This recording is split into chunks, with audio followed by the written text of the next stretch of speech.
Alright guys, so I promised you a video of the 350X. Trying to think where I left off. I did a quick just Rust-Oleum paint job on this gas tank. It's actually in really good shape, only has this one dent here and here. Other than that, it's actually in really good shape. So probably when I finish that one up over there, I have two tanks for that one, but they're both pretty beat up. I'll probably pull this tank off and have it painted professionally. But just for now, I threw it on here. I had these. My uncle gave them to me. They're OEM 85. So I just threw them on there. They were in better shape and didn't have any black paint on them. I had this DG exhaust. It's brand new. I had it on, of course, that one. I just threw it on there just to hear it run. So I threw it on here. I had to do a little bit of the original, I guess connector tightener or whatever, pipe fitter, whatever you want to call it. The nuts that are back here were stripped out. So I over drilled them and threaded them, but they just wouldn't hold, so I had to put a nut on the back side.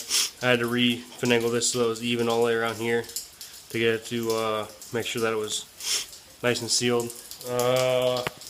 Messed with the brake handles, or the clutch handles. Put this throttle on, got it all adjusted. Threw that carburetor on, got the front brakes working. They just need to be bled.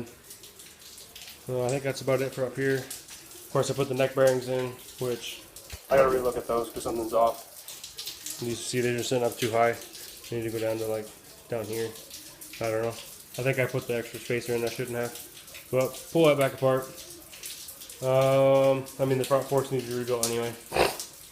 Still have to clean these up. They're in pretty good shape. They're aftermarket I think. And I have to clean up that front fender and put it on there. Only one light works, so I'm going to check the connections and then check the bulb. So I got this exhaust on, put all these on, put these on yesterday. I got all these OEM clamps off of that other frame over in behind there, as well as the cover. I don't know what happened to the cover for this one, but I've got 2 or 3 airbox kicking around here for a 350X. This is an old wheelie bar that I had that was all bent, so I made my own brackets. But I guess my other one actually had holes here. Someone must have drilled holes. The original ones go up to here. There's like a little bushing that goes on there. I do have one in there, but it's pretty well bent up, so I'm not going to mess with that. Put some new oil in it. Let me show you real quick what kind of oil it was. I think it's Valvoline. This is what I run in all my 3-wheelers. Yeah, the Valvoline ATV. You buy at Walmart, it's like $4 or $5 a quart. New filter.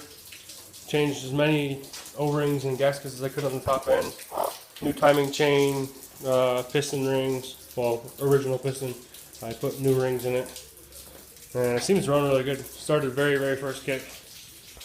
So, taillight works, clean the taillight off. Had a bunch of overspray on it, I cleaned that up pretty good. Still gotta figure out something for this, but now it's on there just to, I don't know, it's pretty strong.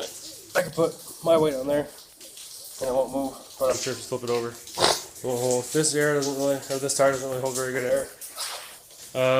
Tighten the chain up, it's got a brand new chain on it. I tightened it up, but I don't know, I think it might be a little too tight. It'll loosen it back up a little bit. Gotta put the case saver and the cover on. Clean the gas tank with vinegar. I did the apple cider vinegar I only did it for about 16 or 17 hours. Just because I really didn't need it that bad, but I wanted to clean it out anyway. Then I pressure washed it, purged the system with gear oil and gas, and then let it dry out.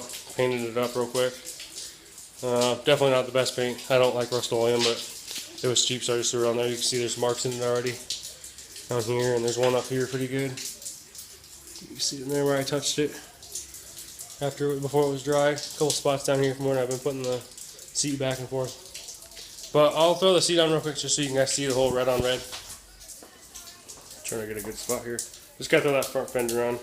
I haven't decided if I'm gonna go black decals or if I'm just gonna throw a bunch of stickers on it.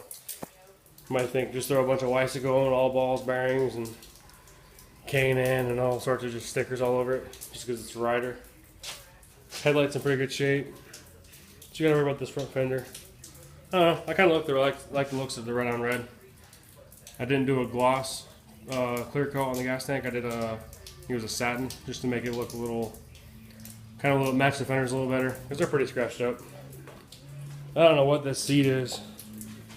It's all cobbled. But it's comfortable, it does its job, so I think I'm just going to leave it. This was kind of a budget build. Doesn't look too bad back here. Those tires, I don't know. I'm going to leave them on there. I'm going to fill one of them full of slime and say fuck it and just ride it. Kind of late now to start it up, but I mean, it starts right up in idles. Now it's got an air filter and everything, and it runs even better. We got the gas tank all hooked up. But that's about it, so I tried to replace one of the front motor mount bolts, the big long one that goes to the very front because it was stripped, but I had spare. So anyway, hope you guys enjoy. That's kind of the update or whatever. Gotta find a spot to kind of stash it so I can ride it. I'm planning on riding this while the wife rides that with the baby. As soon as we find a place to ride and stuff like that. So I don't know, we'll see. And then I gotta start digging through parts to start working on this. But anyway, thanks for watching. Like, subscribe, comment, all that good stuff. Appreciate it.